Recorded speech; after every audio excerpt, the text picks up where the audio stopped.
everyone. This is Carrie Cassidy from Project Camelot, and I'm here with John Edmonds. And as everyone knows, I've interviewed him a couple of times, and one time we actually went out to his ranch in person. And that's all of those interviews are on my website as well as on my YouTube channel. So if you need some background after you hear this broadcast, then you're welcome to go there. And I'm going to, let's see. Hi. So it's going to be great to be talking to John, and he's here. So just hold on one moment and let me bring him on the screen. John, say hi to everyone. Good evening. Thank you for having me. Great.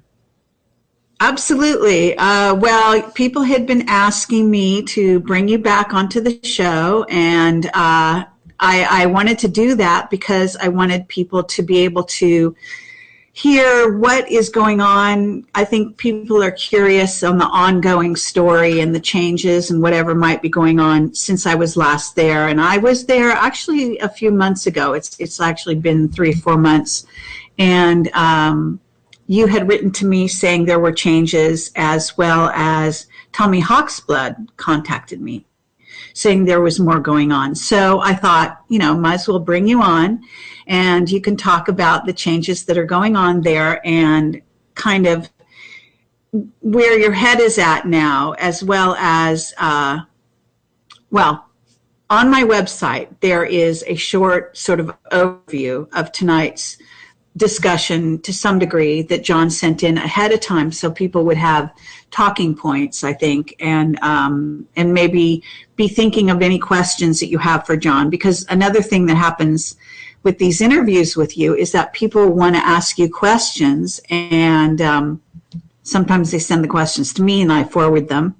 And I'm sure you've gotten a lot of correspondence. So why don't you, first of all, I guess for the people that don't know who you are, if you can introduce yourself and say something about, what you've been up to, what this story is about for you, and we'll go from there. All right. Yeah, I'm happy to do that. We basically were in a situation here where we bought a ranch 19 years ago, thinking that it was just going to be a nice property to have a horse rescue and to, just be a family ranch. And unfortunately, we began to have a lot of weird, strange experiences literally from the first day that we were on the property. And it's really never abated too much. We discovered along the way that for whatever reason, this ranch is very attractive to ETs. And not friendly ETs, unfortunately.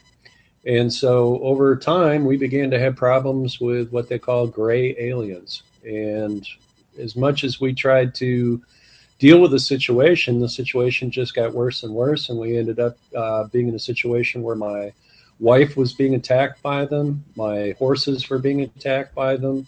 The ranch in general was being attacked by them. And it became a horrific experience because I work in mental health, or at least until recently, I worked in mental health as a therapist and a counselor.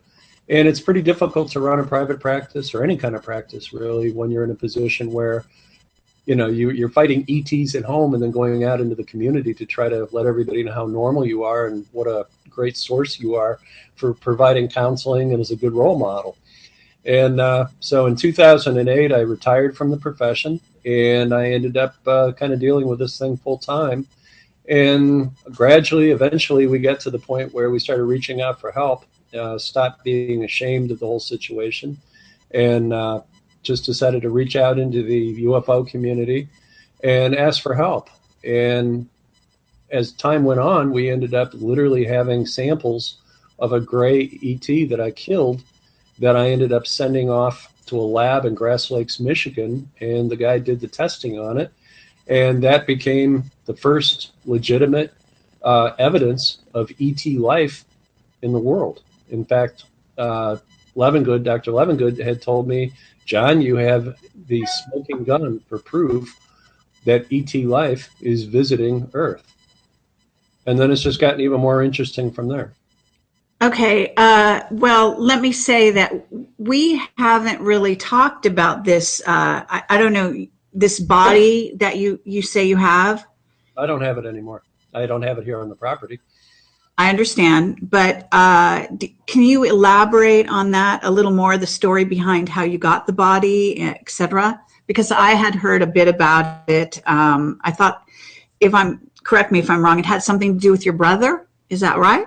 Well, my brother had not only gone through this um, on his own, but he had actually been in a position where he had proof, and the proof was literally taken away from him. It was at a laboratory at the University of Oklahoma, as the story goes, and the lab was literally, I guess, raided, and the body was taken. So, he never really remained on having proof at that point.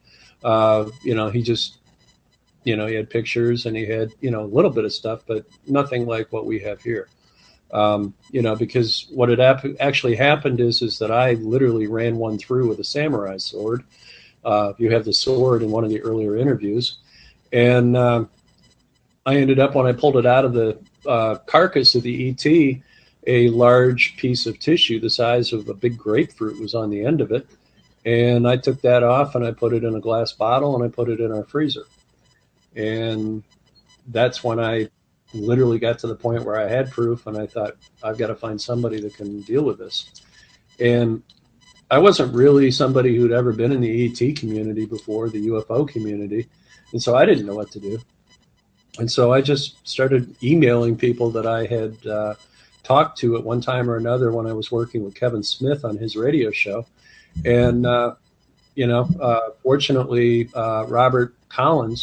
Captain Robert Collins came forward and he said, I think I know somebody that can help you. And so I confided in Bob Collins. And then what happened is that we went from there. And it was I got in touch with Levengood and sent him the samples. FedExed them, as a matter of fact. Okay, you sent samples to Levengood, but okay, and what happened to those samples? He had them right up until his death. He had supposedly a mysterious death. And when was this? Well, it must have been, I'm guessing, about 2011, 2012. I'd have to go back and check notes, but it was about then. Okay, and how did he die? Allegedly, he just died. But I mean, I don't know exactly what the circumstances were. He was perfectly healthy, and then all of a sudden he wasn't. His wife died at the same time, or soon, or in the same, close to the same time. And so that in its own right was kind of strange. And I was never able to recover the samples, and I don't know where they went, other than supposedly two major universities in the state of Michigan tested them, and I don't know where they went from there. I see. What happened to the body that you were talking about? I have made an agreement not to tell anybody, because the body itself it's on United States soil, but it's not in the it's not in the country. And I know that sounds weird, but that's as close as I can come to telling you. Okay, so does that mean it's in an Indian reservation?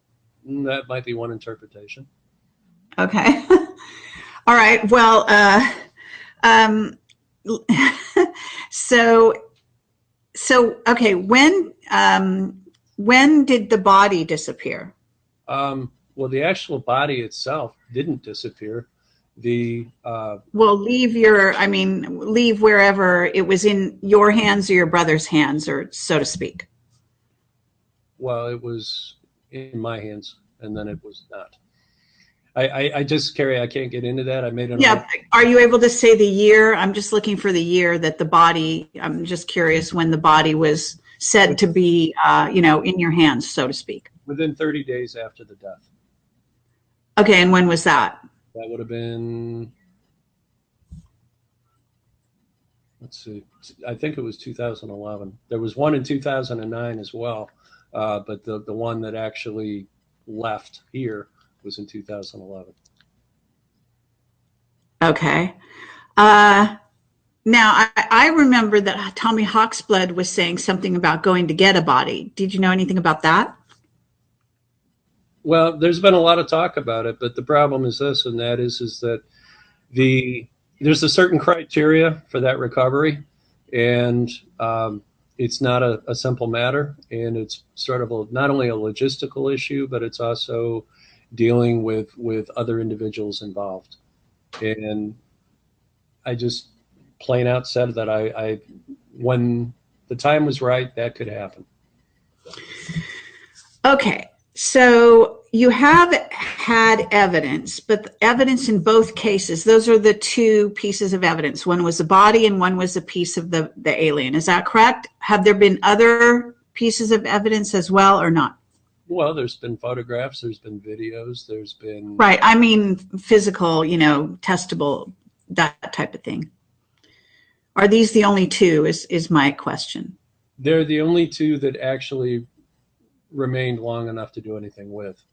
Typical situation or scenario would be a combat situation with 1 to 3 of these beings, and then if you don't take the head, they go away. They just literally disappear. You can mortally wound them, but they just disappear. They just literally blink out. And part of the update is the fact that we were able to find out that these beings are not 100% in our dimension, which is why the photographs that were taken of the gray ET here on the property, part of them is in focus, but the rest isn't. It's like they Right. head through to make sure it's okay. And if they don't sense that there's an immediate threat, they come through the rest of the way. But if they think that there's going to be any kind of big problem, they just pull back out again. Okay. And when you say that you decided that this was the case, did someone tell you this? What is why are you suddenly saying this? I would agree with you on a personal level simply because it's dimensional travel anyway, how they're getting here. So we know they come from the fourth dimension. They're fourth dimensional beings, especially if they're grays. Now, if they're programmable biological entities that the U.S. military makes, that's a whole different ballgame. But assuming it's actually a being and so on, that it lives in the fourth dimension. So it would be dimensional travel when they come into this dimension. And but I'm curious where you reach this conclusion. Well, I got it in 2 different ways. The people that actually came here to do an investigation of the ranch that were here when you were here during that interview, um, that arrived just as you were leaving, they actually were here for several days, and they took photographs, they took video, they did all sorts of stuff. And part of that was the fact that they had already seen this before, this phenomena before, and they were able to explain it to me in just layman's terms. Then, on top of that, with a couple of online discussions with Robert Collins, Robert Collins is somebody that has a lot of experience in physics, and he's somebody that is able to explain it in terms of the actual physics. And I would have to refer you to him just because it's over my head. Okay, yeah, that's fair enough. Actually, I know Robert Collins. I haven't met him, but he's certainly something of an old timer in this sector, and I think he's a former captain and interesting guy. Although sometimes he's playing for the side that actually wants to cover this story up. So I would sort of be cautionary in terms of everything he talks about. But he did write a very good book about disclosure and the things he'd come across and so on. So yes, I know Robert Collins, and you guys can look him up if you're interested in hearing more. Carrie, and that is that in the beginning he was one of my biggest detractors, going back to like I don't know 19, well it'd be like 2000, mid 2000s. He would just write to me and give me all sorts of trash about the whole situation, and then all of a sudden I ended up at his house, so he's fighting him as well. So I don't know if it's coincidence or if that's just like instant karma, but he's having to deal with them as well. So then he came around to thinking that you might have a point. Did he get in touch with you at that point? Yeah, well, it was kind of funny because I actually I got kind of angry at him at one point, and I said, "You better chill. You better chill out with the things you're saying, or I'm going to send them to your house." And I was just kidding because obviously I have no control over them. Next thing I know, about a year later, he's writing back to me to tell me that he's having issues with them as well, and he's sending me photographs and videos stuff at his house. So I'm sure he would be willing to confirm that in the discussion.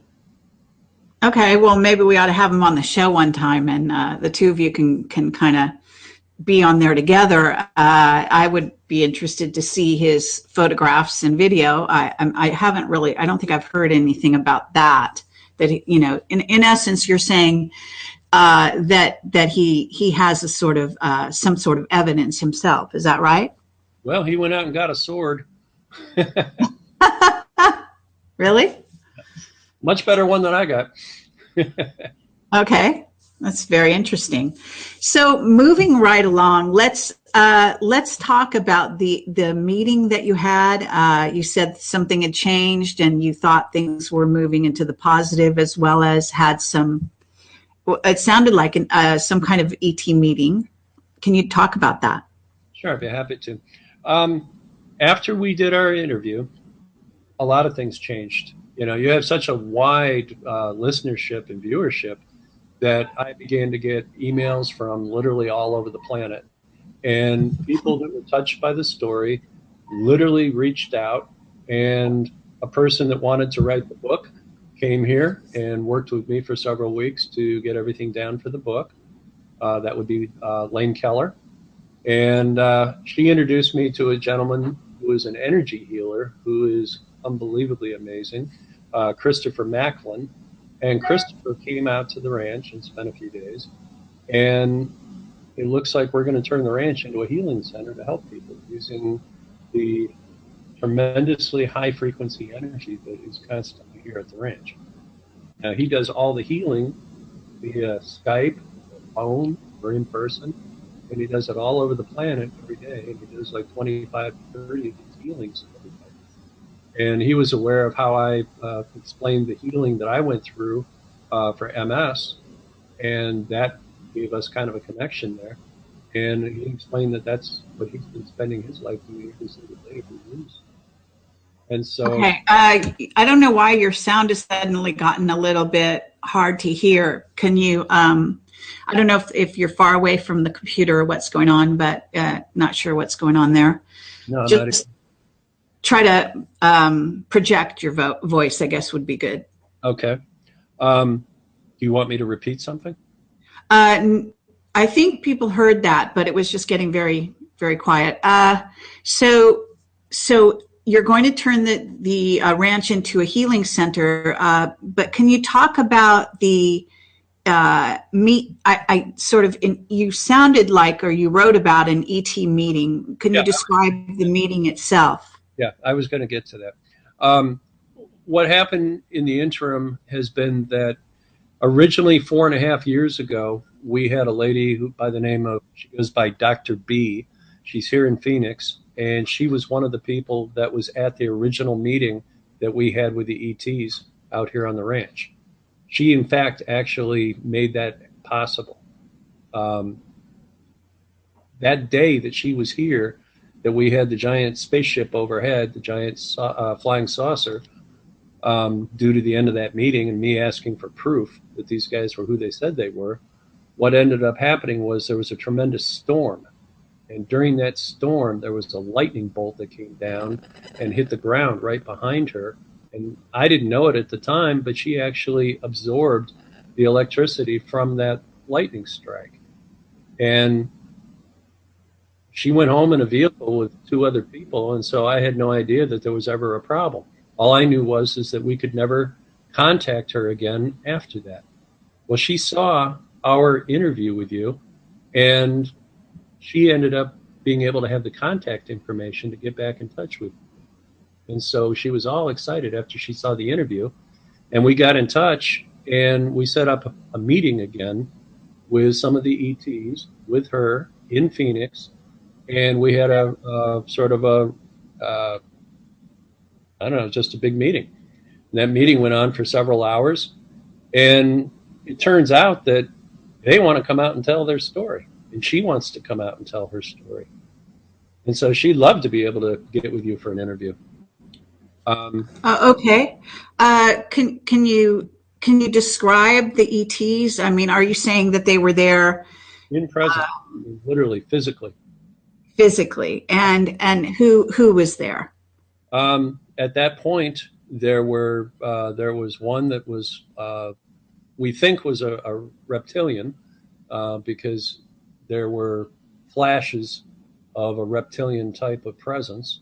Um, there were two that were Syrian. There was one that was Pleiadian, and I don't know about the others. I just know those. But since then, we've Okay, actually can you had a meeting. describe them? Can you describe their physicality? Because you're calling them by being from certain planets. How did you know they're from the planets that you're describing, and what was their physicality like? Um, Honestly, they don't look too much different than regular people. I mean, if you were to see them in person, I don't think you would know that they were from anywhere else. Um, and that was exactly the same thing that I experienced the first time around when we had the meeting at the ranch 4.5 years earlier. So, Okay, but if they if they look human and they act human, perhaps they are human. Are you saying that some human beings walked into a room with you and sat down and then said they were Pleiadian, said they were Syrian, or are you saying that they materialized, in they walked the into room? yeah, they walked into the room. I mean, So they were people that live in the local area and came down. actually, two of them came all the way apparently from the Boston area. Okay, and they claim to be of these races. Is that right? That's correct. Okay, and you took them at their word. I take it. Well, at that time I did, but then two of them actually came out to the ranch a couple of days later on their own, and uh, those two I think were fakes. They said they were from other places, but I did not feel like they were. They didn't show me anything that made me believe that they were who they said they were. But then after that, Dr. B brought out another contingency of individuals, and at least two of them were exactly what they said they were, and they were Syrians. And Okay. the proof Sorry, of, but I just, because this is, these are pretty wild claims, right? So we want to try to go through it slowly so that people will have their questions. And my job is to ask you and to get the questions that arise as they come. So you're saying the first two people that came to your ranch were claiming to be ET, and then turned out not to be, that you felt that they were just humans in the conventional sense of that word. And then you're saying later some other ones came along with someone named Dr. B, and you thought at least two of them were ETs that they claimed to be Syrians, as you call them.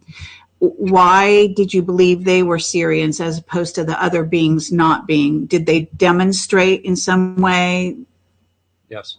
The first two, it turned out that the only thing they were really interested in was an element that we have here on the ranch called fulgurite, Fulgerite.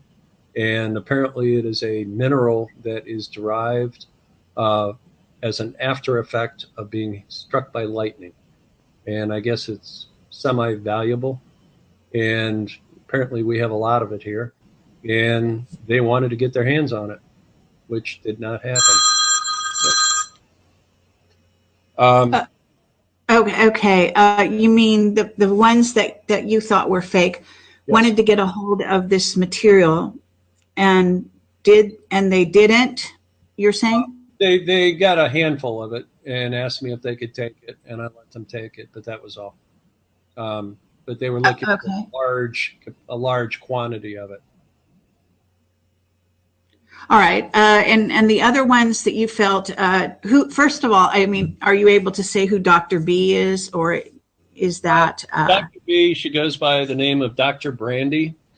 Um, and because of her experiences here, she now has a therapy called lightning therapy, which is kind of interesting. And I'm sure, like I said, she would confirm all this. She can be reached. Do you want me to give an email? Well, I don't know if, you know, if people want you to give her email out, I don't know. Okay. I mean, she's fine with it. I already asked her. Oh, all right. Well, you're welcome to then go ahead. Dr. Brandy, Brandy, at ymail.com. Okay. And so Dr. B brought two other ETs that I guess to the ranch that you did feel that were in the original meeting you had that you felt were Syrian. Is that correct? Almost correct. They weren't at the original meeting. These were Oh, that were new individuals. But the way that I became convinced that they were who they said they were was at one point we were having a conversation and there were a number of people talking and they became annoyed by it. And literally one of them reached out into the space in front of that person and acted like they were turning down a volume knob. And it was like they muted everybody else in the room so that I couldn't hear them. All I could hear was my discussion with them. Now, all the other people in the room that were there kept on talking, and they were talking like they were talking to me, but I couldn't hear them, and they didn't even seem to notice. And then when we got done with that little discussion as a sidebar, it was like they unmuted the rest of the room, and everything went on as normal.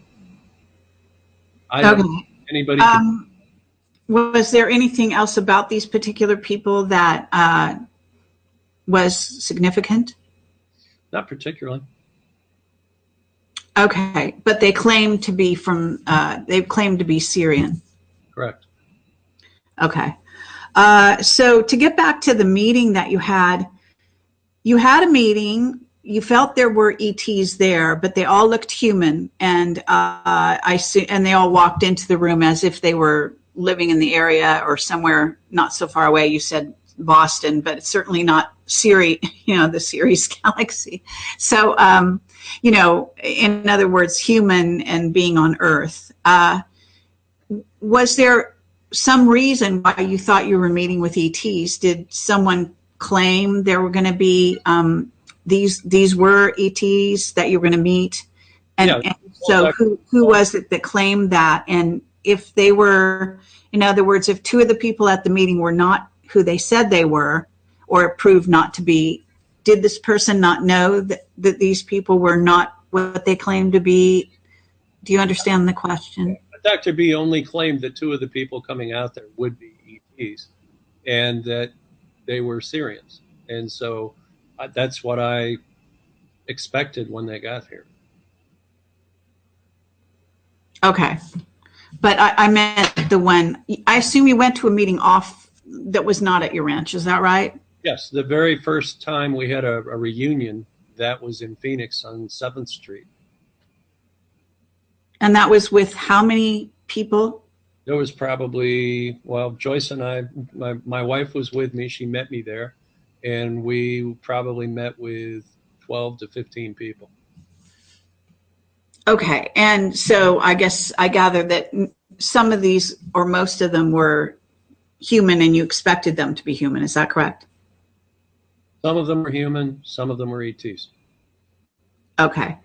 And you believe they were ETs again because they said they were ETs? Well, they did say so, but in one or two cases, there were physical attributes that made me believe that they were. They were not strikingly different than humans, but they were a little bit different. I mean, I think it was probably more my intuition than anything, but I didn't feel anybody was trying to mislead me. And that leads to a bigger issue. And that is that I've already told all of these individuals that I will not validate them unless they prove beyond a shadow of a doubt that they are who they say they are. And the very best way they can do that is to support the ranch. You know, if you want to change the world, that's fine, but change the ranch first and prove to me you can do it. Because I'm not going to be, you know, some guy who's going to get out there and say, hey, everybody, look at this. And then turn out to find out that these guys aren't who they say they are, and I'm just being played for a fool. Sure. Well, you have reason to believe they were ETs, or there were ETs at this meeting, one because of your intuition and the other because this person told you that you would be meeting with ETs? Yes. And the first time when she told me that, she brought out ETs, and the ETs showed us various different things from other places that definitely were not anything like I had seen before. And then they had this huge flying saucer that was the size of a stadium. Okay. Not for me. So, John, I'm aware that you have a background that involves some mind control and some other I don't know what you want to call it, MK Ultra type of experiences, maybe my lab experiences that go back many years, way prior, probably prior to when you bought the ranch. Can you talk about that at all? I really don't talk about that because it has a tendency to put people in a position where they find the whole thing to be just off the charts crazy. And at some point I may come out and talk about that, but not right now. Okay. But you do appreciate how, you know, if that's part of your story, that it's actually integral to what's happening to you now. You can appreciate that, yeah? Yes. And that is that in 2001, I was diagnosed with MS, severe MS, rapid onset MS, and somebody who was an ET, who was somebody who had a lot of technology available, healed me from that. And that I would tell you that if I hadn't had some connection to people that were in the military and people that have been involved in various different aspects, that I probably would be dead today, and that I would have perished a long time ago from that disease. And I'm very happy to say that I'm completely healthy and that I haven't had any of those attacks ever since. And I owe my life to that person. Okay, and is that person available? He's still around, but as far as I know, he's not doing that kind of work anymore. And he's asked me not to divulge his name. Okay, and when you say he's not doing any work, that kind of work, you mean he's not a healer anymore? He doesn't want to be a healer. He can save people's lives, but he chooses not to. I mean, what are you saying? I can't speak for him. I just know that he is involved in a completely different aspect of his life, and that as far as I know, he doesn't do that work anymore. Okay, but is he military? I got hooked up with Christopher Macklin is because of the fact that Christopher does the same kind of work and he's actually better at it. He has a much higher percentage as far as a cure rate goes than the first individual. Okay. Was the original person who healed you military? Not that I'm aware of. Okay, because you said if it wasn't for the military that you wouldn't necessarily have been able to, your life wouldn't have been saved. So in what way did the military help? Well, the individual that referred me to that person who actually did the healing was somebody who had a long military history. Okay. These people that have military history and because of your background, are you aware of the underground base on your property? I have been told about it. Okay, but to your knowledge, you've never been in that underground base? No, not that I'm aware of. Okay. All right. What about, sorry? I've been told that there's a ship under the property, but I don't have any confirmation of that either. Okay. Uh, you mentioned that two women had come and visited you and then left in a state of fright, in I guess in the middle of the night or shortly after. Can you talk about that? Yes, that I can talk about.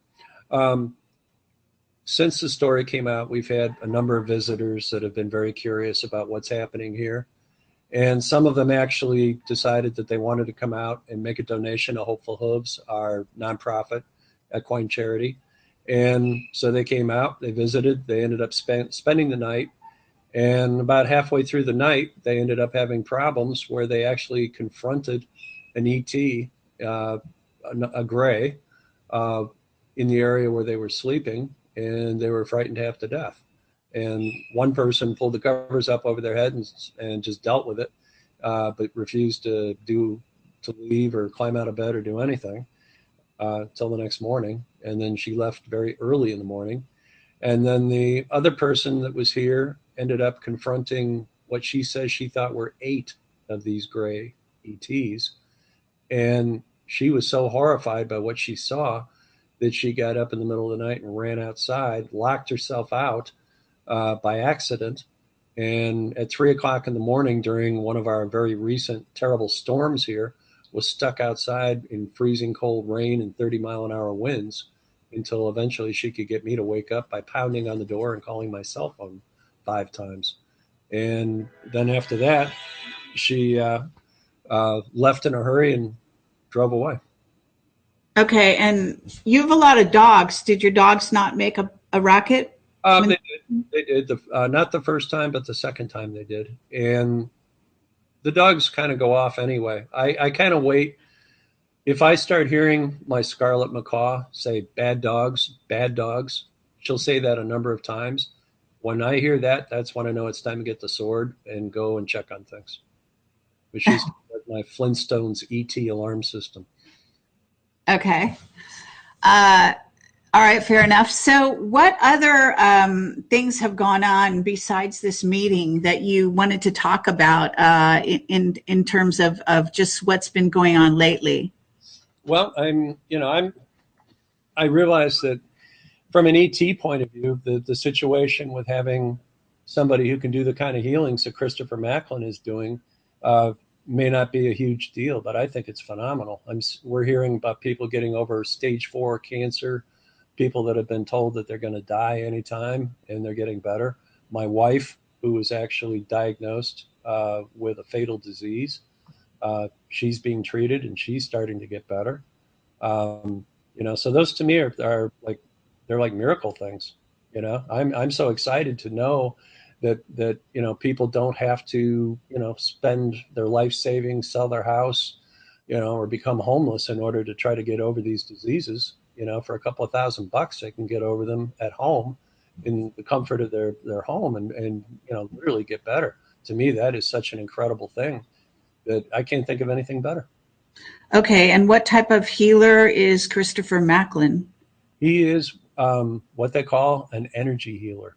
And that's the second time that I've experienced it. The first time was with the MS. The second time I experienced being healed by somebody doing this kind of work was with MS. The first time was with MRSA, with a gentleman that came all the way from Africa, completely on his own, without meeting me personally or anything else, and literally healed me from MRSA when the medical community had pretty much given up hope. They'd spent thousands and thousands of dollars on antibiotics and nothing worked. And basically they were telling my wife, Joyce, before we were even married at that point, I was probably going to die. And this guy worked on me energetically and healed me. So twice in my life, I've had my life saved by an energy healer. So for me to find Christopher and to know that he's legitimate and the work actually, that it works, to me, that's like huge, and the fact that he's available, that I can't, it doesn't get any better for me than that, to be able to help the world and to help people. Okay. Well, I just did an interview with Richard Bartlett and Melissa Joy, who are accessing the 0 point energy all around us and doing healings that way as well, with some great success. So, if you're interested in good healers, they are also conducting, seminars and so on. You do know that actually someone doesn't heal you per se. It's actually you that decides to heal. The person is a kind of catalyst, but real healing is actually up to the individual. Yeah, that makes sense. I personally, I guess I'm a little bit simple, and that is that I'm more interested in results than anything else. I'm glad that you explained that to me so that I understand how it happens. But the bottom line for me is, do they get better? That's all I care about. And if they get better, that's what it's all about, because that's the only thing that remains in the end. And I've got folks from all over. Sure, it's just important in the sense of being a healer and understanding healing. It's important to sort of level the playing field and to understand that we all can access the same field, and that it's a matter of choice in each individual. And some people do choose to hold on to their illnesses, and there is a meaning behind that, and they basically have to get to the point where it's no longer useful. It's not telling them or teaching them anything anymore, and then they will accept the healer. It's just a principle that it's important that we don't give our power away, so to speak. And I appreciate your focus on results, but we're all focused on results maybe too much in this life. It's all about the journey, as you can appreciate. Well, I know that with Chris, he also heals people's pets, or I guess the pets give him permission. Yeah. Beings are beings, whether they're pets or plants, or if it's a conscious being, as you can appreciate that. It's a give and take. Is my point is it's a give and take. Sure. And that in the end, it is, no person really gives away their power. They choose to either be healed or not in the given situation. So it's just important to clarify that. So looking at what went on with the women that were in your house and were frightened or confronted by ETs, did they feel, and these were grays again, did they feel they were being threatened by the ETs? Was that their overriding? I assume you were able to talk to them? Yes. The first one did not express to me that she felt threatened. Like it didn't try to touch her, or it just stood there apparently right in front of her. And I think the fact that she felt that she was a fairly sophisticated person in terms of her spiritual development, I think she felt that she could probably try to reach it some way to communicate, but that never happened. The second person was the exact opposite. She woke up and they were standing around her, and she was scared to death, and she immediately got up and started trying to find a light switch, and she couldn't find one right away, and she couldn't get away from them, and she felt trapped, and she was just terrified and ran out of there. So, I don't know. I mean, it's a big house. She was asleep all the way on one side and we were on the other. And I guess she just felt like it was a total loss of control. And, that scared her as much as anything. And then when she got out, that really scared her because there was a terrible storm outside. Right. But in terms of the ETs that they encountered, are you still encountering the Greys? Have they been visiting you continually, and are they still threatening? I have not had a threatening experience with them now for a while, but people that have been coming out here are seeing them on a regular basis.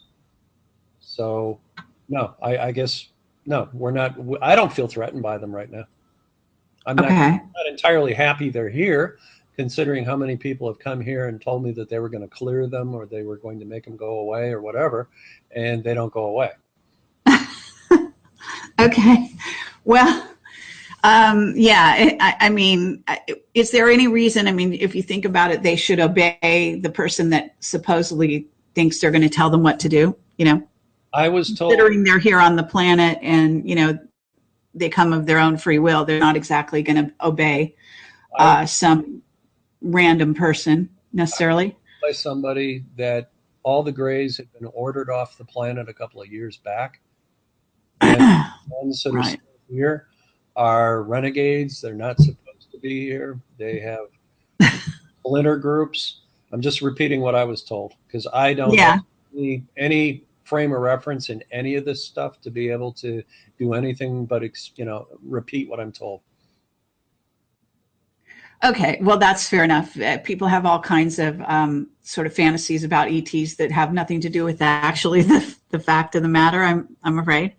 Right. Uh, so, okay, well, is there anything else that you want to talk about in terms of, because we do have some people that I think are asking questions in the chat, although I am going to ask you guys to put your questions in all caps so I can distinguish the question from the idle chat that's going on between people.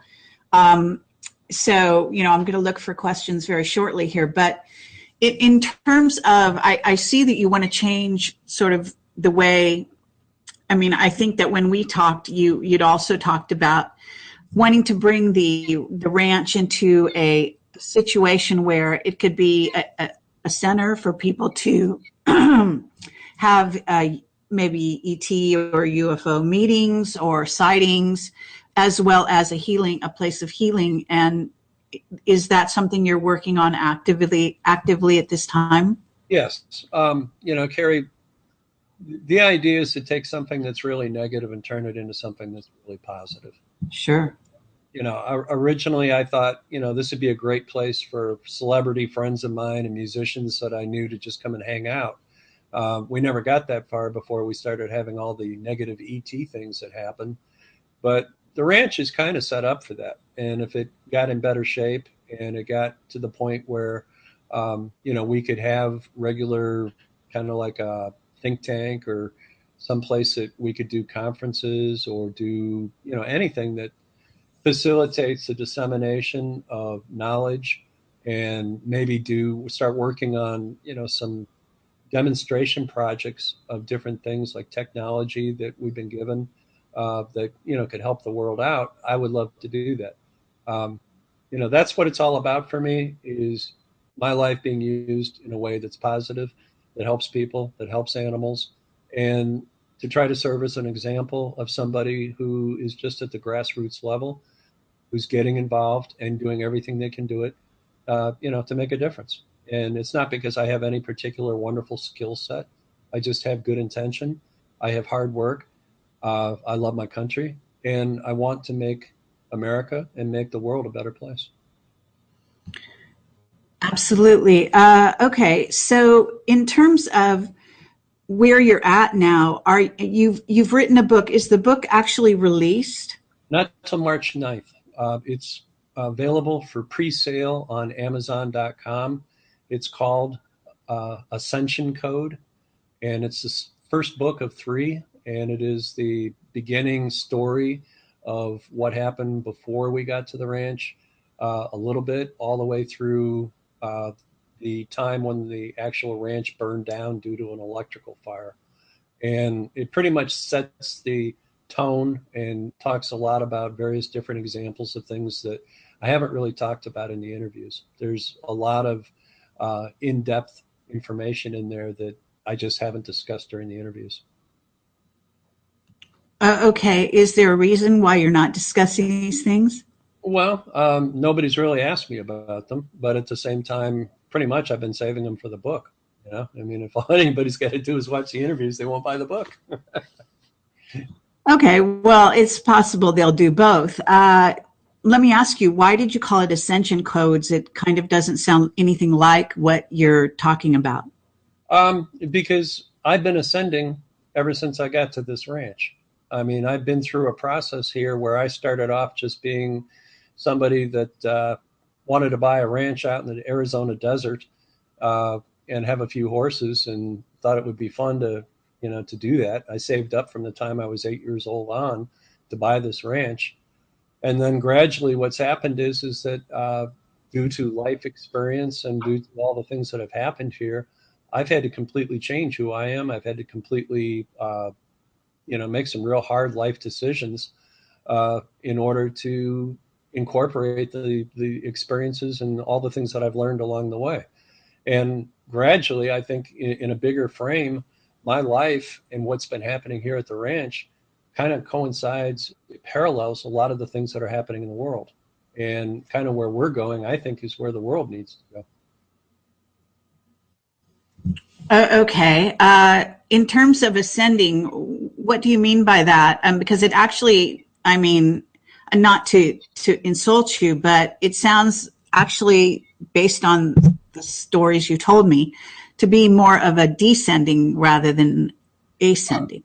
But the it started out from a much lower, if you want to use a directional point of view, place, but it has gradually, we have overcome one tremendous hurdle after another. And it's always been for me about my faith in God. It's always been about the fact that I believe that we were entitled to own this land, that we paid for it, that we, deserve to be able to live here and turn this into something good. And everybody, has for 20 years has been on my case about getting rid of it and selling it and abandoning it and running away and making choices between the ranch and my wife and the animals and my wife. And, they've really, harassed me about it. I mean, there's no good way to say it other than that. And I've always said that I was going to be true to myself and true to my original intention, which was I wasn't going to be chased off by a bunch of 4-foot ETs. I was not going to go ahead and give up what I had worked so hard for in my life, and that I believe that anybody can fulfill their dreams if they're willing to step up and challenge themselves and remain no matter what. Okay. Let's see. In terms of UFO sightings, have you and your wife seen any more UFOs in the last? Do you see them all the time, or have you any notable sort of craft sightings?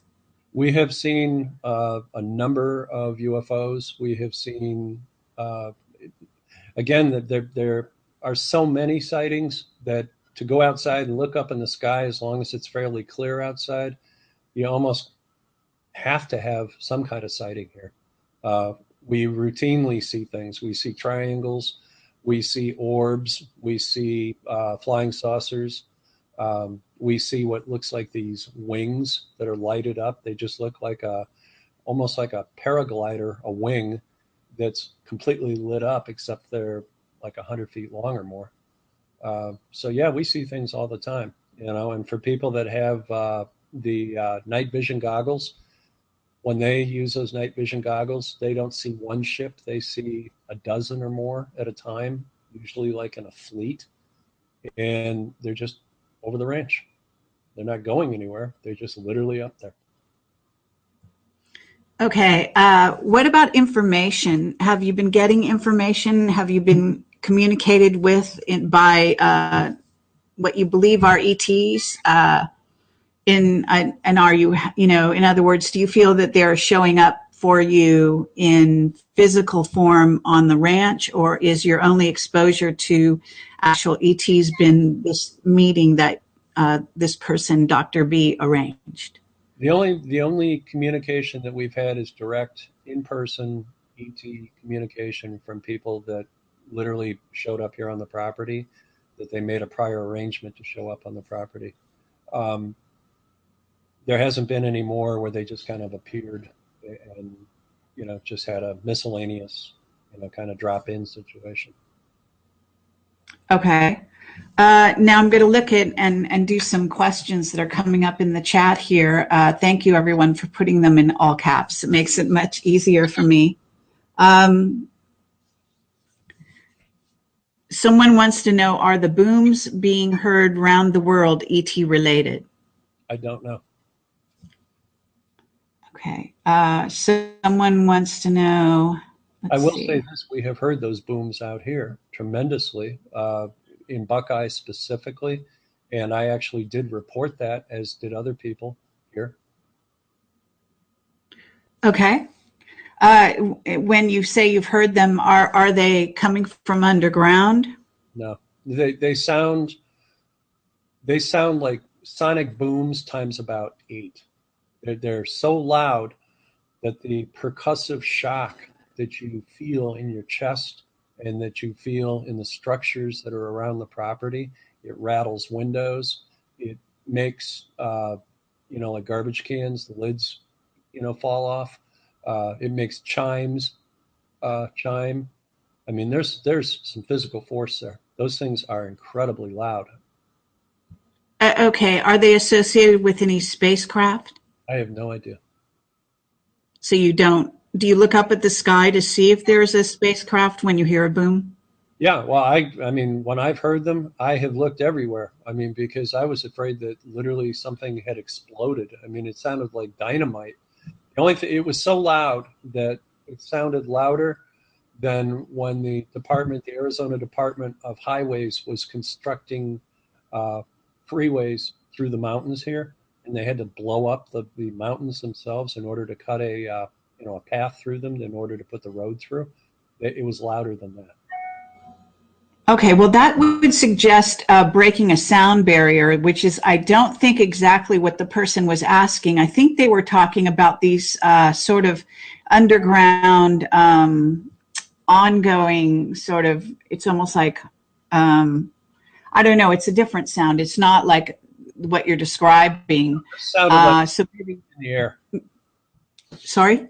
It sounded like it was in the air. It didn't sound underground at all. Yeah. Okay. So that's a different thing. Actually, that would mean that there are spacecraft, I would say, going very, very fast, breaking a sonic boom. It doesn't, that in that case, it wouldn't even be ET.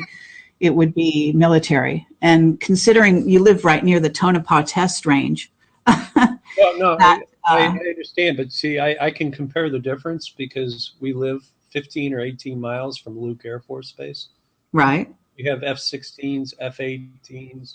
Now we've Uh-huh. got the newest version of the military craft that come out, and they go out and they Sure. fly sorties out there in the desert all the time.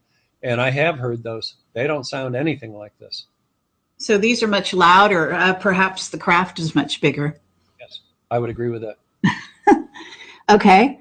Um, Someone wants to, well, actually, I don't know if you'll do this, but someone is asking, are you able to talk more about your regressions and what happened during abductions? Um, I would tell you this, and that is when I get done with this series of books, the next series of books are going to be literally about those regression sessions. And I will have the tapes to be able to support the actual books. And so people will get a firsthand explanation of the events that occurred during those sessions. Okay. Hold on one second here. Did you try Orgonite or any orgone device at your house or around your ranch? No, I'm pretty unsophisticated when it comes to a lot of this stuff. I've heard of it, but in terms of using it, nobody ever gave me like kind of the love and light education series to be able to know about how this stuff works. I haven't got it yet. Okay. All right. Some people have Orgonite though, and they might be able to get you some. Let's see, John, do they ever communicate with you in your dreams? No, I have zero communication with the Greys in any way, shape, or form, other than using them as targets. Well, someone is asking you this question, but I'm not sure why they think you might know the answer. But nonetheless, hold on, is a false flag disclosure event planned for this year? Is Hillary Clinton behind it? I couldn't tell you that in any way, shape, or It form. doesn't sound very related to what That's about you're it. talking about, but okay.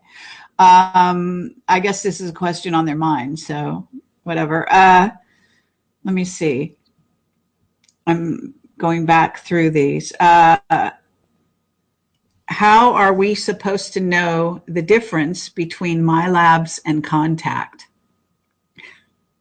Boy, that's a complicated question.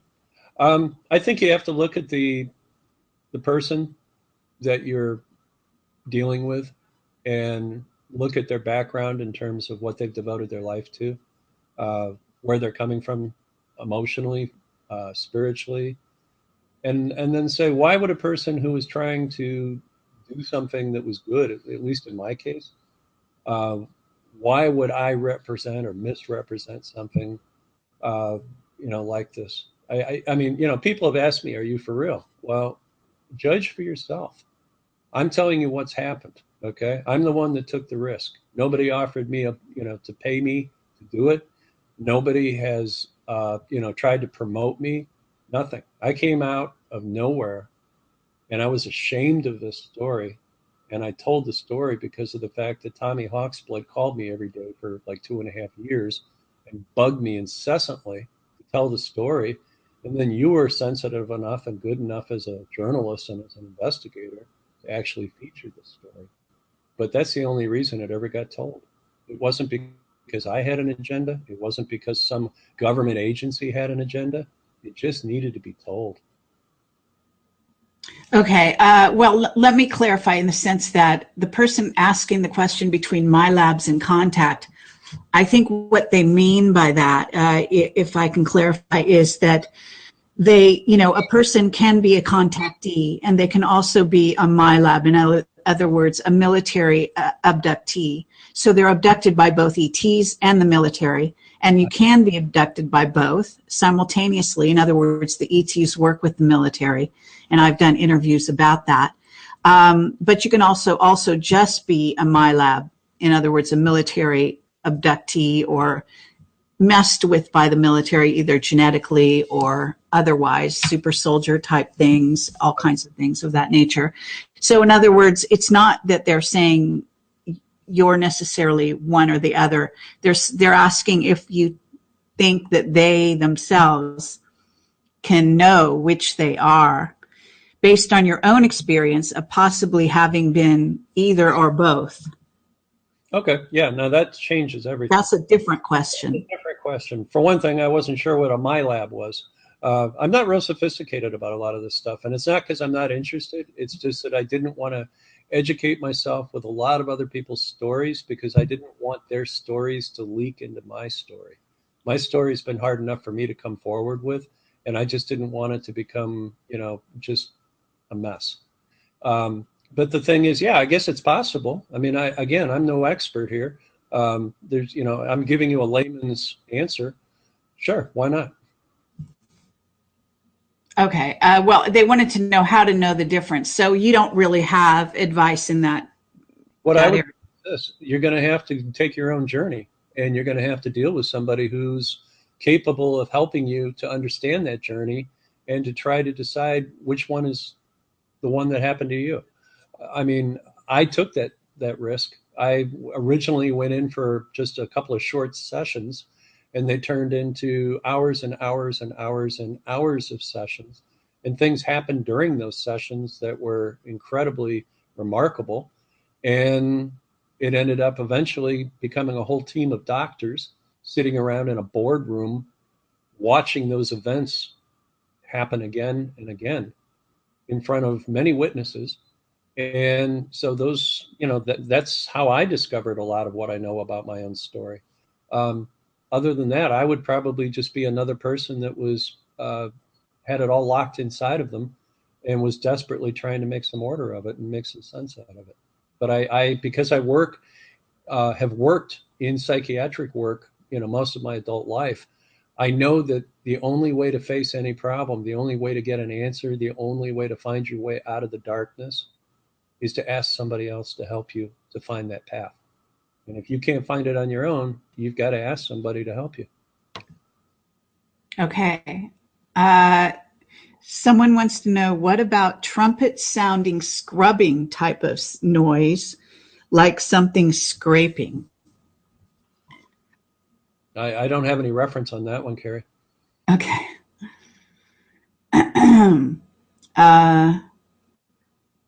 Trying to see if there's any other. Have you ever met Bud Hopkins? Someone looks like they're asking that. No. Okay. Have any aliens communicated verbally ever? Well, yeah. With you? Yeah. Well, but the ones that I had the meetings with that we previously discussed. Okay. Those ones were, again, human for all intents and purposes, though, in every way that you could recognize, right? Yeah.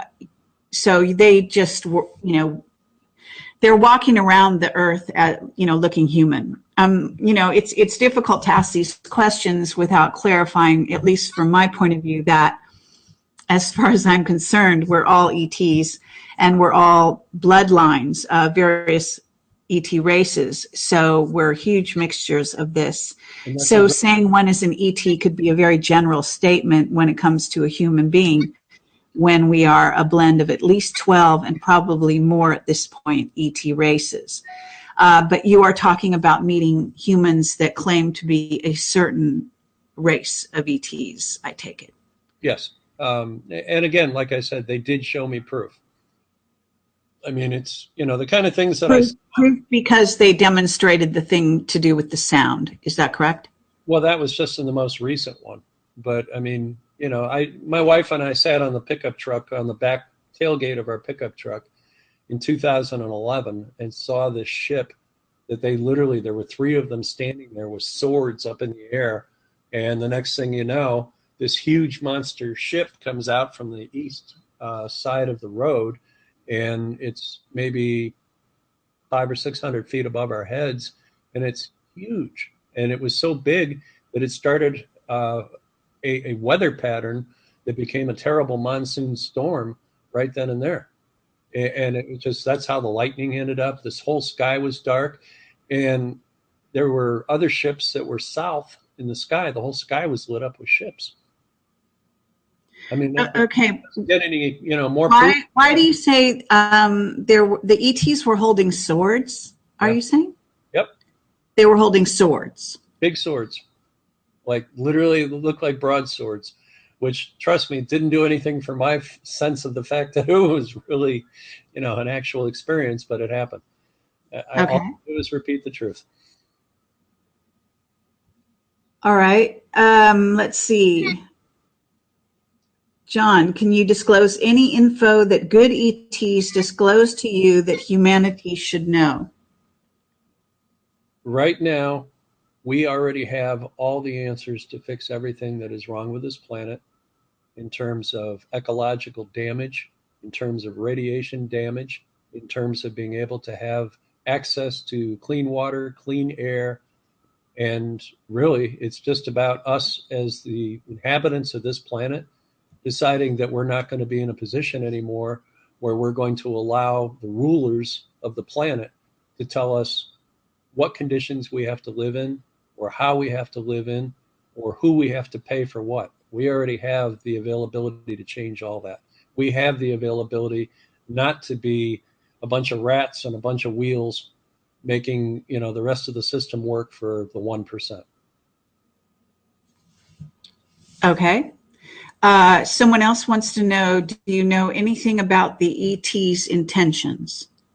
I can only speak for the ones that I've dealt with and the ones that say that they want to help us, being not only here on the ranch, but want to help to create some demonstration projects of what's possible. And that is, they seem to have very good intentions, and I don't think it's because of the fact necessarily that they just want to save the planet. I think that is their number one motivation. But I think they're at the point where they're saying that if they help us to save the planet and they help us to save the world, then they don't have to do all that work themselves, that we will learn to step up and take responsibility for it and do it.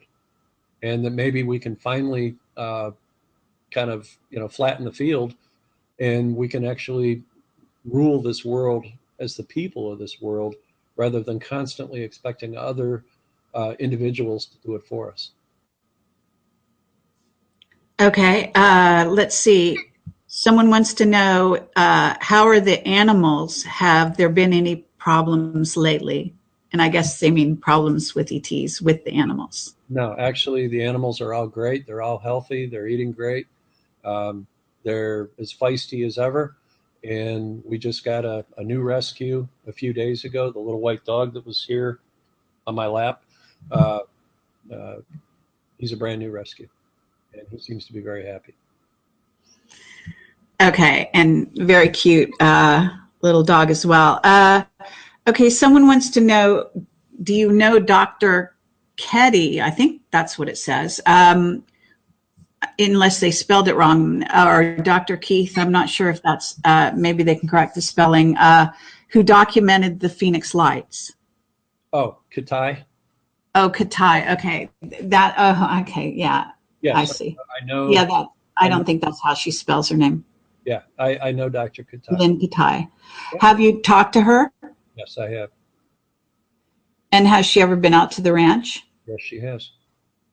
Okay. And can you share her, In thoughts or? 2003, in about 2000, no, it wasn't even, it would have been 2001, uh, after the fire here on the ranch and the house burned down, we were staying in the guest house. Uh, Dr. Katai came out and interviewed me for several hours, and she asked me about all the phenomena in the sky, things that I had seen, things that were going on here. And she took a lot of notes, thanked me, and left. And I never heard from her or saw her again. Okay. Um, so let me see if I'm. Someone says, when was the last event you experienced? What kind of event? One assumes, since the subject at hand, something to do. Was there some, a sighting, an ET? Did you bring your sword out recently? That kind of thing. Um, we have had a couple of experiences where I went to go to bed and there was one standing over my wife in bed. She wears a CPAP uh, face mask to be able to breathe at night so that she doesn't snore. And there was one standing over her, and it looked like it had the hose to the mask pinched off. And my wife was gasping for air. She could still breathe because it has a bypass in it, but she was gasping for air. And I yelled, and the ray disappeared. My wife sat up in the bed, and she asked me what was wrong. And I said, "You were gasping for air. There was a gray standing right over you, and it looked like it was pinching off your airline." That was the last time. Okay. How long ago was that? Maybe 2 months ago. Okay. Uh, Someone wants to know, do they talk to you about Planet X? No, I No. haven't heard anything about Planet X from anybody. Okay. All right. Let's see if there's anything else here.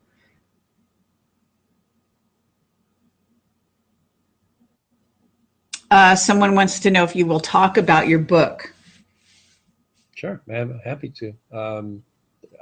Again, I don't know what to say other than I've already said, and that is that it's the first of three books. It is going to be the in-depth story of the events here on the ranch up through about 2002. Um, and it's very intense. That first book is very, very intense because a lot of things happen. Actually, I take that back. It's later than that. It goes up through about 2008. So, yeah, there's been a tremendous amount of events that happened during that period of time, hundreds. Okay. Has any military person or a secret agent or whatever tried to contact you lately? We have regular contact with various different alphabet agencies, either because of the fact that they have literally come out and interviewed us, or they have been in the area. We have had a couple of what seem like crashes out here in the last 2 years south of us in the mountains, and we saw military type vehicles go out that way. And so at one point, the whole area was shut down. The road in front of the ranch was shut down. Uh, Excuse me, close to sneezing here. Um, the um, The interesting thing about that particular event was the fact that they brought out what looked like the same kind of chambers that they use for divers when they decompress, and they have to be placed in a decompression type of chamber. They brought out two of those on flatbed trucks, and they drove out into the desert at about 60 miles an hour as fast as they could. So I don't have any way of knowing what actually transpired out there, but Okay. it was pretty impressive at the time. I mean, it was kind of shocking. All right. And actually, that sounds like maybe they had an aquatic ET. I was thinking maybe it was because they were used to being in a high pressure situation, and maybe the decompression that they experienced during the crash, they needed to be taken and put into those chambers to isolate them so that they could stabilize and maybe equalize the pressure to back to what they were used to. Okay. Someone else is asking, why do you think that the ETs haven't harmed you more seriously? Well, I don't know what seriously is. I mean, considering both my wife and I have had some major medical problems as a result of this. Um, we have scars all over us. We have, we've been through the mill hard. In terms of why haven't they killed us? Um, Maybe they couldn't. I mean, I've done a lot more damage on them than they've done on me. Okay. Someone wants to know, why would there be a spaceship under your house and can't you feel that? I can't feel it. I mean, I don't have any ability to be able to do any kind of subterranean, uh, you know, sensing of anything. All I know is that in about 2004 we were going to sell the ranch, and we got a call from the USGS, and the guy who called us was on an airplane, and he said, I've been looking at local real estate and I see that your property's for sale. And I said, yeah. And he says, you're asking about 20 times too little for it. And at the time I was asking about $1 million for it. And I said, what do you mean? And he said, you sit on top of one of the largest aquifers in the state, and that the water that you have underneath your ranch is some of the best water there is. He said, you ought to consider putting in a bottling plant. And I said, well, thank you for the information. And he said, I just want to be honest with you and tell you so that you don't kick yourself later on when you find out what's really there. At the time, I thought that was a strange phone call, but I was grateful. But that's all I know about anything that's under. Well, actually, vortexes, I mean, are, water and vortexes really go together. So that doesn't sound completely out of the question. If you were given that tip, why don't you investigate further? You could get a dowser out there, for example. Uh, well, I mean, we have as many as 40 different water stations for the horses on the property. And we have like a horse and a half pump in the well.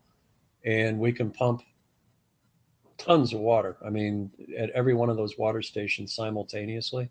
So I know that we have unbelievable water pressure, availability, volume, the whole works.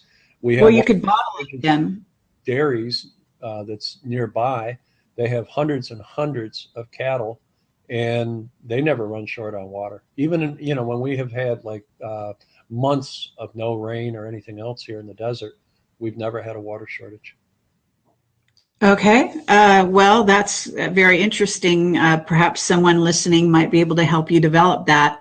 Certainly, that's, one way to make money and be able to save the ranch.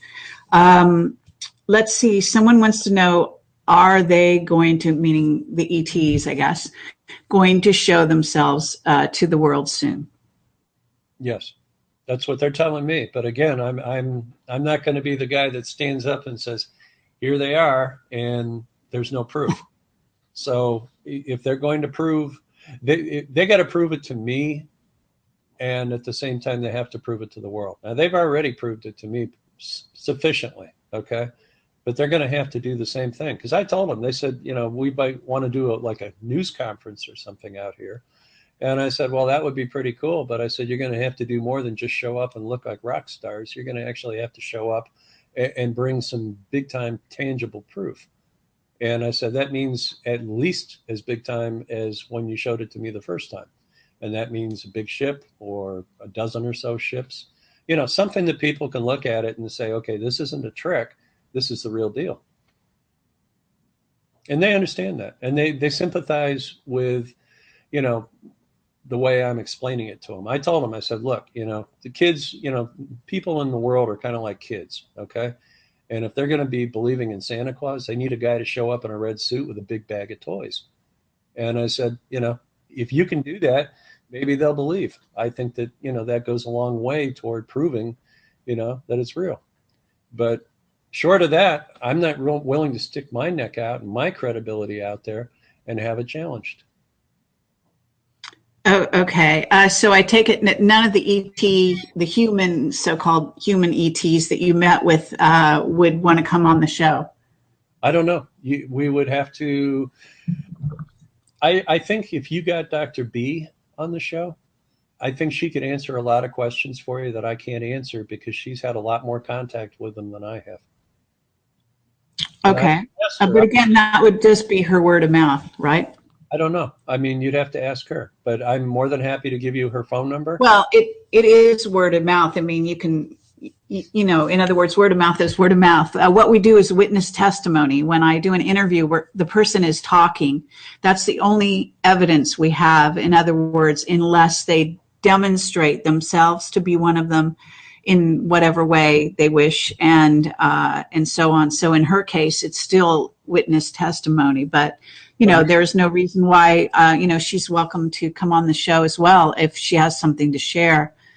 Well, Carrie, I'm thinking that maybe she would bring one or two of them on the show with her. Oh, I see. All right. Well, let's just say there's an open invitation. Okay. Sure. Okay. Have you seen any tall whites? Yes. I have seen on two different occasions. I have seen them, but I have really not had that too much contact with the tall whites. I've only really been dealing with the smaller ones, but the photos that are on the ranch website, those are of taller grays. And they are the taller whites. Okay. I think there's maybe a confusion as to what a tall white is. The tall whites, as at least Charles Hall referred to them, are not grays of any kind. They're a certain species of ET that is very tall, thin, blonde, and there's no confusion whatsoever about them being grays. If you're talking about a tall white gray, is that what you're talking about? Yes. And if you're talking about Nordics, yes, I have met those. Okay, well, Nordics would be another race. Actually, there are many races of Nordics. So then you'd have to kind of qualify. Did they say what planet they were from, the particular Nordics you saw? Truthfully, I don't remember. Okay. That's terrible, but I'm kind of new to all this stuff. It's hard to keep track of a lot of it. Okay, fair enough. Here's a person asking, how do you tell and how can you tell an Earth human from an ET? Or how do you tell an ET human from an Earth human? In most cases, when somebody has made a claim, I have asked them to show me some technology or to show me something that wasn't from Earth to be able to validate that. I have seen some holographic stuff. I've seen some samples of large crystal type objects that I didn't believe were from here. I have seen star maps. I've seen a few different things over time that convinced me that they were telling the truth. Okay. Your wife has been very much involved in all of this, yet she doesn't come forward. Is there a reason for that? She's still employed in mental health, but she's actually sitting right here next to me if you'd like to talk to her. Well, I mean, I don't want to, we're not trying to pressure her. Obviously, if she's trying to safeguard a career or something, it's up to you, really. I'm simply asking whether or not there's a reason why she doesn't come forward. Are you saying that she's worried about her reputation and her job? More about job than anything, because she works in a fairly prominent position in mental health currently, and Uh-huh. she's concerned that clients that she's working with would see her, and then that would begin And to. what about just audio? In other words, it seems that your story is getting out there, but perhaps these people wouldn't, necessarily frequent our channel, for example, or the other shows that you're on. I know you've done a number of interviews. So the word must be getting out there if they know who you are, because your name is obviously there and she's married to you. So the association could be made in that way. But if she would like to come forward on audio only and share any stories or anything, she's welcome to do so. I'll ask her. Do you want to step up here and take the chair and just do audio only to preserve your anonymity? Well, in that case, she would stay off the screen so that we wouldn't see her physically, so she could maintain her. Okay. How are you with that? She's willing to do it. Okay. That would be great. I think people would love to hear, from her a bit if she's interesting, and she'd like to share in any way. We can probably hear her as long as she's in the range of we don't need to see her, but I'm sorry, what was your wife's name? Joyce. Okay. So Joyce, if you can hear me and you would like to tell any stories about your sort of response to all of the things that you've been going through in your life. You have to speak up. I guess there's been a lot. I just don't know, at what place to begin. Okay. You're an ex-FBI agent. Is that correct? No. I used to work for the government, but I was a clerk at one time. A couple years in the 1980s. But it was the FBI. Yes. Okay. So you worked for the FBI, but not as an agent. Correct. You decided to leave the FBI. Did you have any ET experiences while you were working for the FBI? No. All right. And did it start a long time after that? Yeah. Probably many years after that. Well, it started. Okay. Well, it was, many years after. So do you feel that you are targeted more or less than your husband? That's kind of hard to say. I think actually, I don't know how to answer that, because he's probably experienced a lot of different things than I have. Maybe because of he is actually here more on the ranch than I am, because I have to go to work in Phoenix, so he's kind of stuck on the ranch a lot more. So a lot of the stuff that's happened to me probably has been at nighttime when I go. Okay, so are your experiences, in other words, when you both are experiencing something, do you ever see the grays physically? Physically, not like they're running around during the day.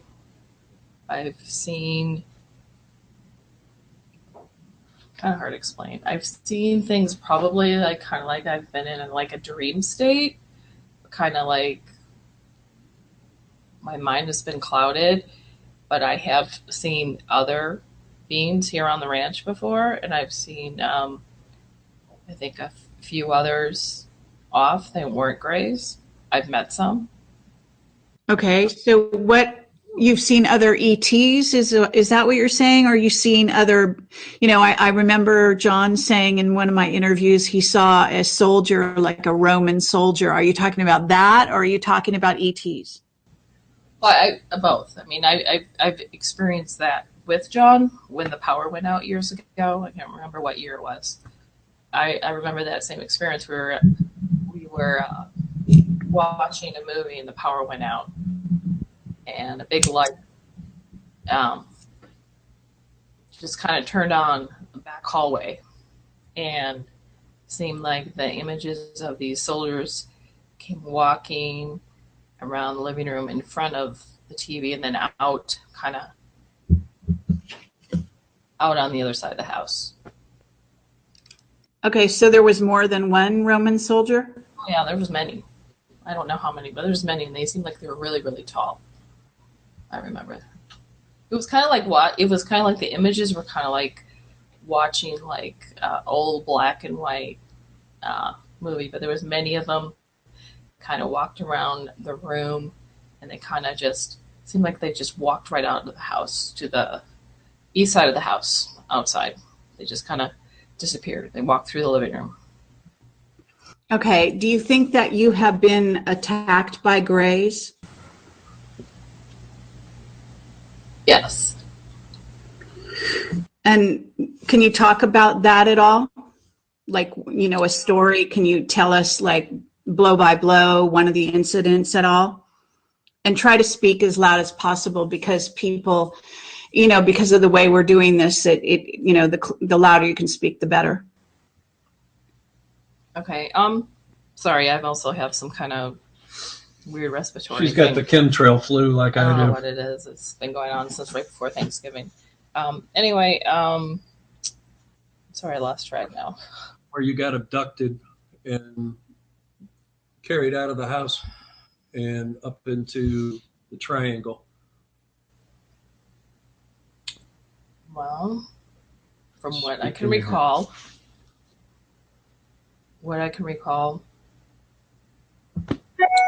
somehow I ended up outside on top of John on the ground, and I don't know how I got there. And I kind of like looked up at him and said, "What am I doing here on the ground?" And he helped me inside, and I didn't really have the recollection of what happened the next morning, except that I could hardly walk and it was sore all over. And John didn't really tell me right away. I don't know even what the time frame is. He told me right. He said, "Well, you were taken." That was 1997. And for some reason, they don't want me to remember that. And that was when John went outside and he tried shooting at it to let me go because I was going. So you didn't see the craft, in other words? I might have seen the craft. I don't. For some reason, I don't have a memory at that specific moment. I've seen crafts before, but at that at that time, I don't remember, and I haven't gone under hypnosis or anything about that incident. Okay, have you gone under hypnosis, as you call it, or been regressed the way John has? I've been under hypnosis before a couple times. And did you have any? Can you share what came out under hypnosis? I went under hypnosis before because I had a lot of hard time sleeping, and I guess what came out was, from what I recall, that there was a time that someone had been messing with me physically when I was like much younger. For some reason, I've had a lot of disturbances in my sleep, and what do you mean by someone had been messing with you? Are you talking about ETs? Or are you talking about a human?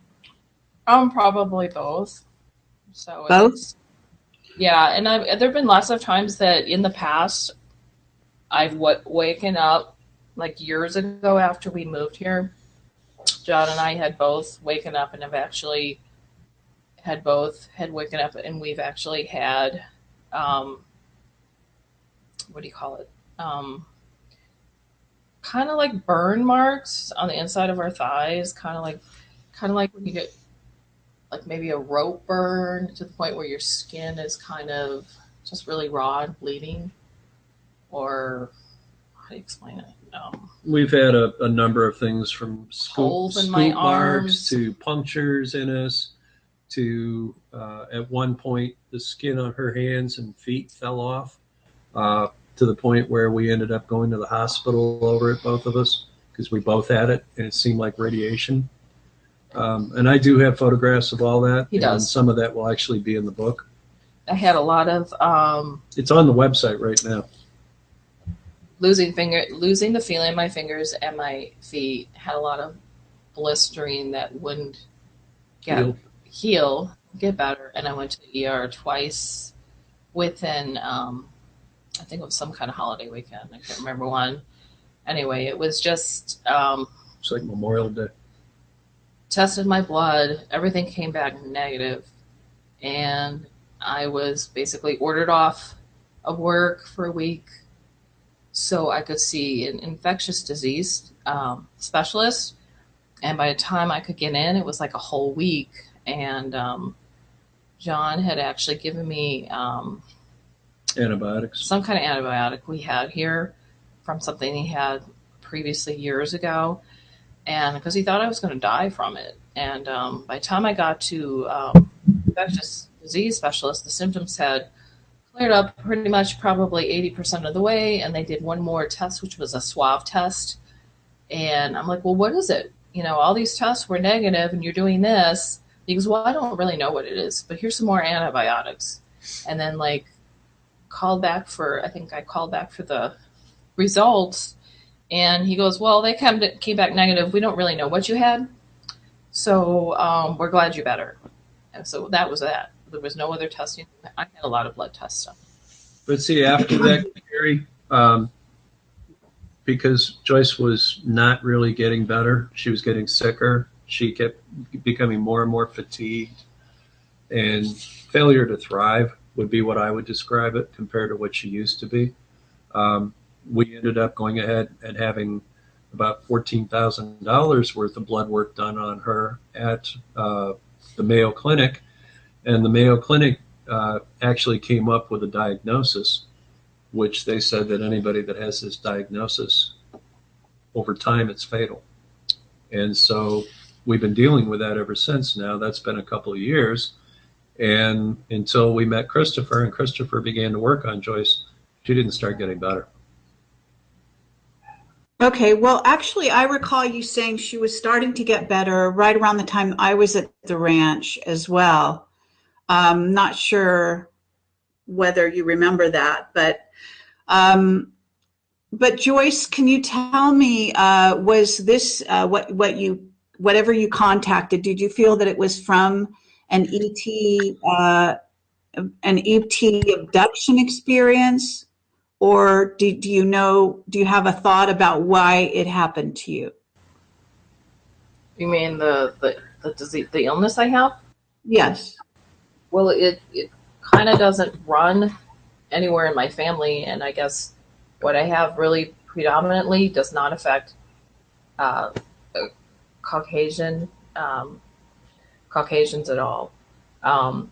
It does, but not as much as I guess others. So I've been kind of asking, does this family members, my mom and dad, have you ever heard of this? Well, actually, that's not really the question. What I'm asking you is whether or not you think it has anything to do with ET contact.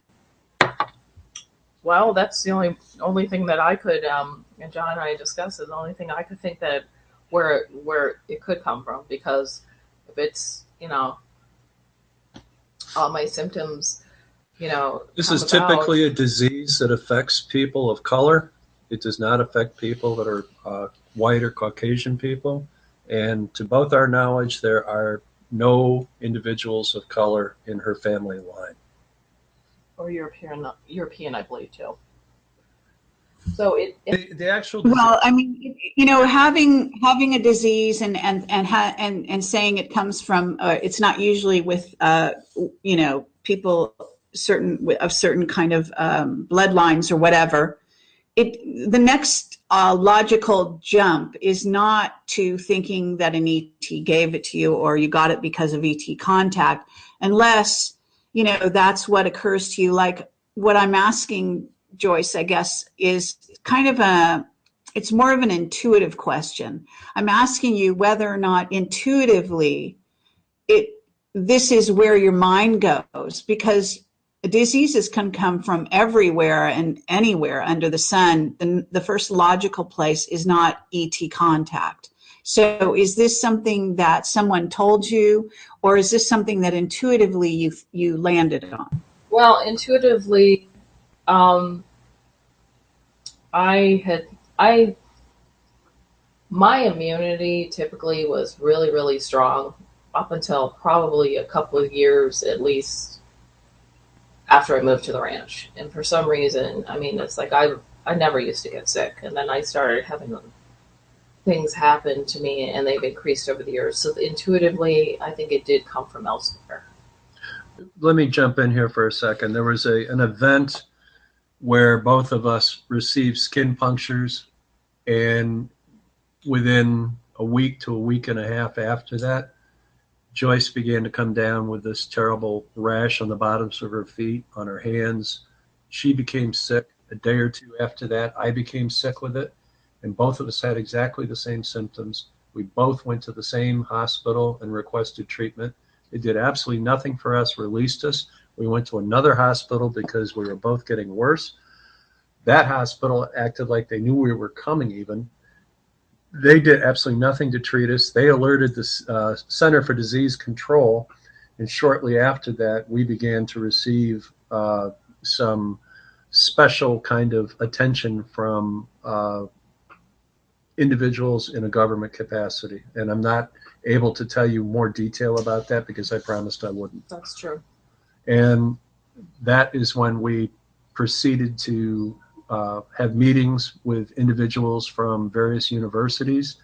Those universities confirmed that after taking blood from us here on the ranch and sending it out to be processed, that the disease was what it was, and that it is a extreme immune reaction to an unknown pathogen, a pathogen that the body cannot identify, and so it cannot manufacture a white cell reaction to it that's specific to that disease. What it does instead is it begins to pick specific parts of the body, such as the various organs, and attack them and destroy them, and that's how people die.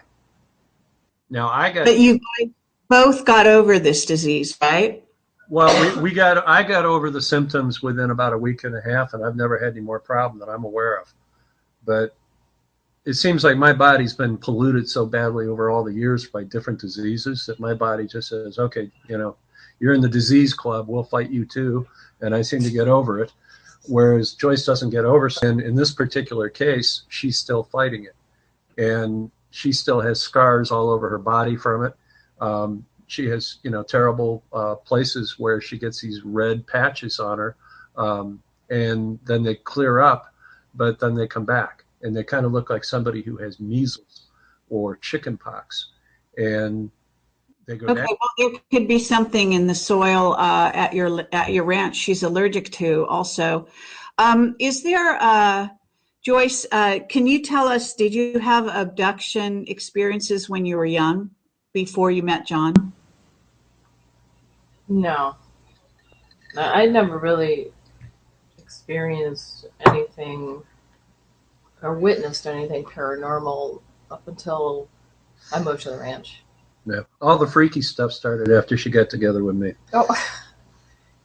Well, I mean, that may be true, but it also may not. And I have to say that a lot of people do have paranormal experiences and don't realize they're having them.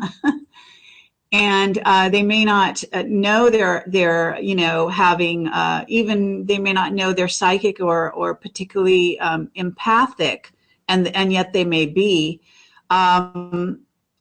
What led you to work for the FBI, for example? Well, I used to have a friend that I was just interested, and I had a friend whose sister worked for there, and she, at the time, I have a criminal justice background. I have a degree in criminal justice, so she encouraged me to apply, and she said, well, you can apply as a clerk, and you can move up if you want, and So I put in for it, and actually 2 years later, I got hired. So I did it for like almost 2 years. It was interesting. It wasn't for me to stay with it. Okay. So in your line of work, are you a therapist now? No, no. You're a health professional of some kind? Yeah, I work in mental health, and I'll just say that I'm not a counselor or therapist, but I Oh, am you're not. Okay. a health professional, and I'll leave it at that. I can't really disclose at this time what my position is. Do you have nightmares? I do. I would call them nightmares. John obviously would call them nightmares. I got the marks on my body that prove it. They're nightmares, at least for me, because she gets violent in her sleep and attacks me. Yeah, I'm kind of like a different person when I sleep. Okay. I swing. She reenacts events in her sleep, and for the last 15 years, as much as I love my wife, I don't like sleeping with her very much. So the ETs that have been disturbing you, according to John, are seen leaning over you. Are you aware of these ETs? Leaning over me? Yeah, in a couple situations, he suggests that, for example, they're pinching off some kind of breathing apparatus or something. Oh, I do wear um, a CPAP mask, and so there have been times woken up that I've had a hard time breathing and I couldn't figure out why, and I had my mask on. So if he had But said you yourself were not aware that there was an ET in close proximity?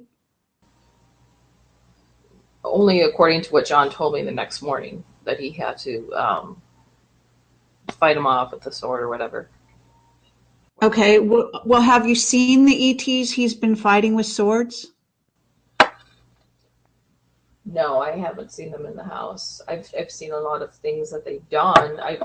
There's a lot of times that I see stuff and I like in the evening and stuff, and I asked John, I said, "You just see what I saw?" And he said, "Yeah."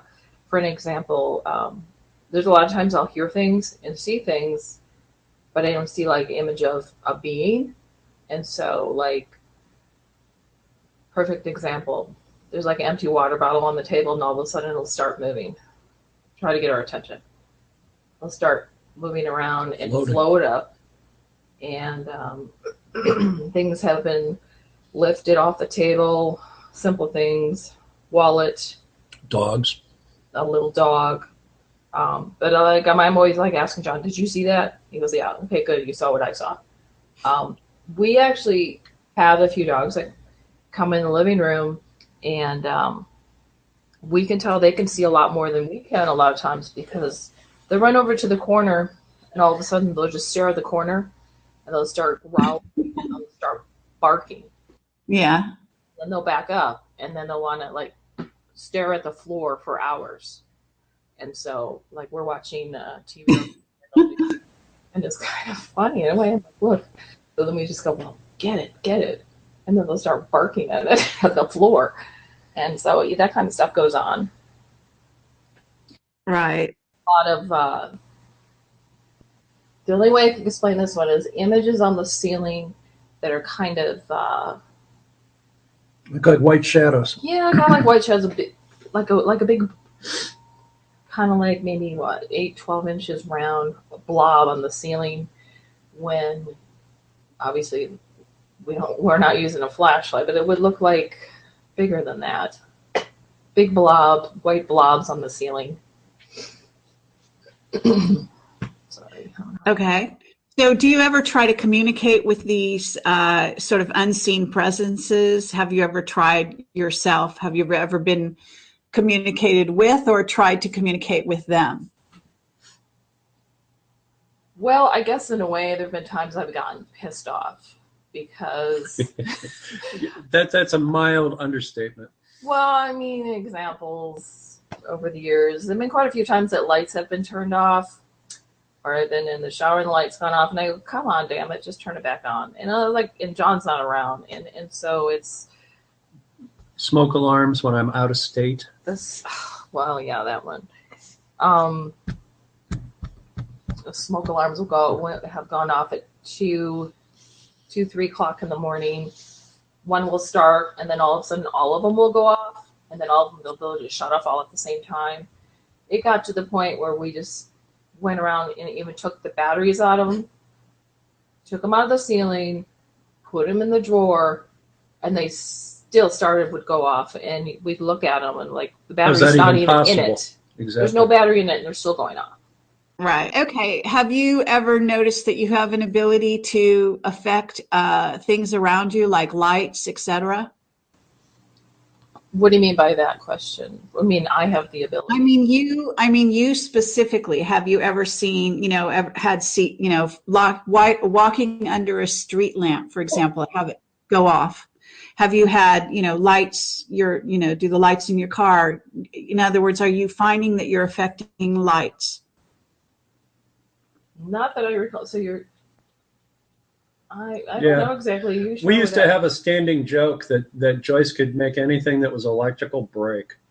Oh, is that what you're talking about? Yeah. Well, I mean, perfectly things that worked perfectly until she got around them. All of a sudden, they stopped working, and then yeah, that's what I'm asking. she'd get out of the car, or she'd get away from it, and then it would go back to working again. And yes. I used to tell her that she was like a one-person wrecking crew as far as like electronics. To this day, she still doesn't. I try to I don't forbid her, but I ask her not to touch more expensive electrical things. Yeah, no, I plasma TV. Joyce, can you hear me? yes, I can. Are you aware that that's a sign of an ET abductee, a person that's had a lot of ET exposure and tends to also possibly be an abductee? No, I'm not. Until this moment, he's actually saying, I thought he was just messing with me all this time.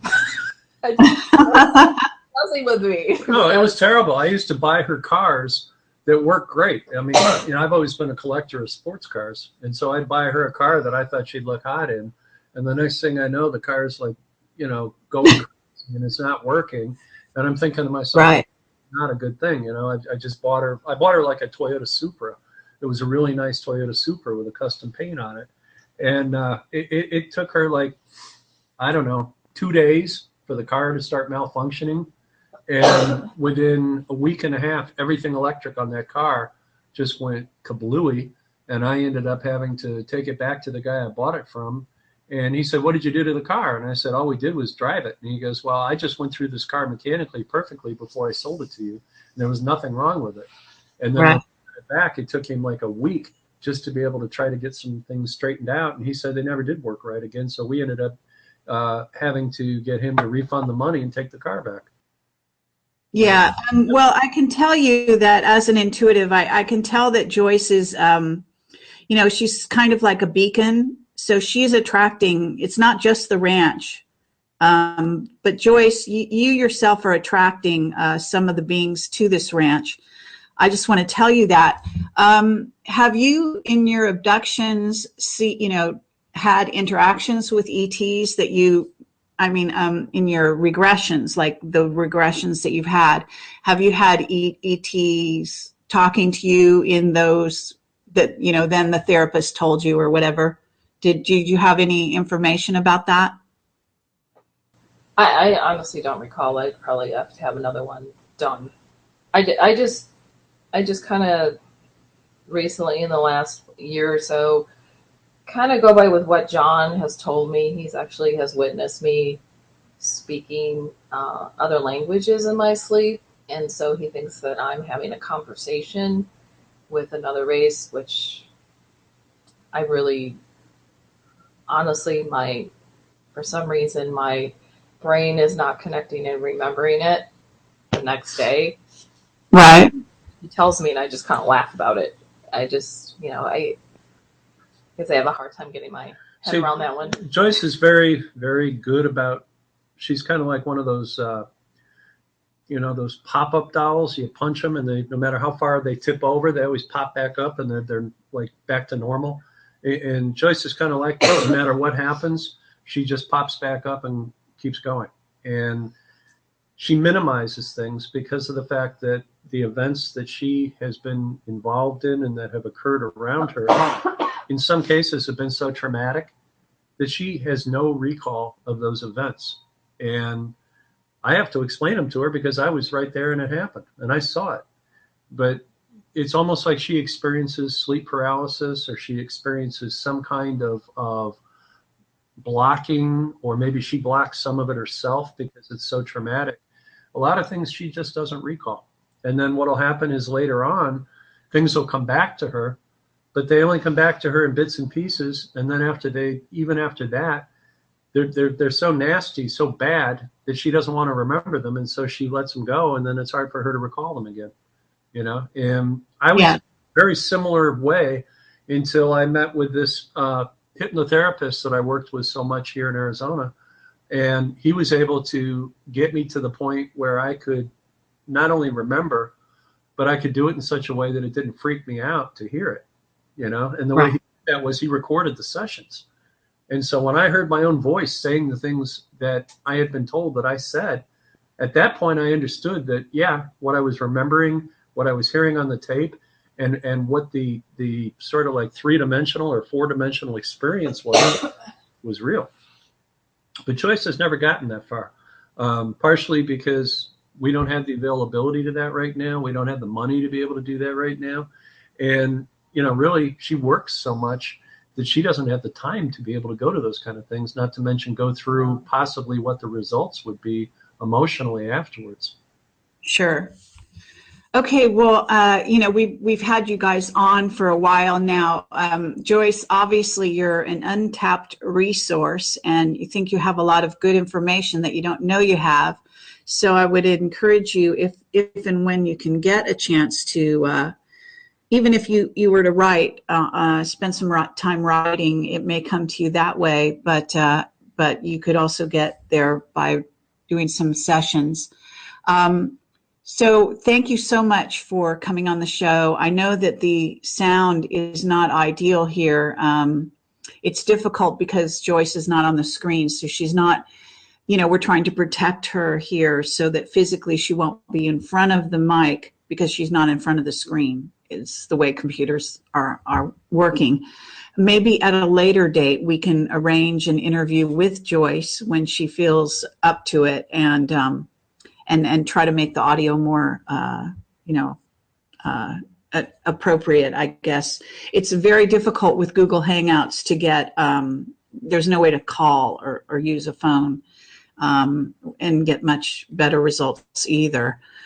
So we're kind of at the mercy of the situation we've got here, everyone. So there have been some complaints about not being able to hear things. I will be putting this out. It's going over YouTube. You can listen to it again. Hopefully you can hear most of what has been said here. And I want to thank both of you very much for coming on the show. It's great information. It's great that you're sharing. And thank you, Joyce, specifically, because I know this was not, you weren't planning to come on the show, and it's kind of unexpected. And you've done a great job in trying to answer the questions. Thank you. Thank you, Carrie. Okay.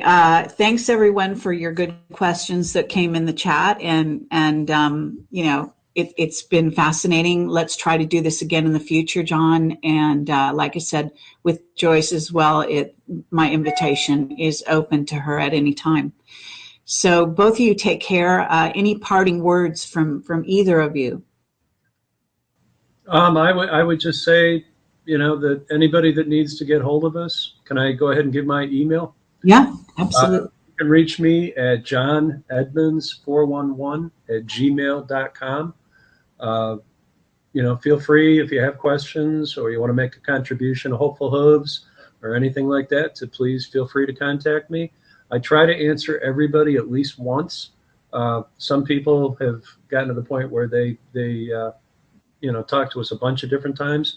I can't promise I'll do that all the time, depending on how much mail I get. but I will do the best I can to be responsible for answering respectful questions. Thank you. Okay.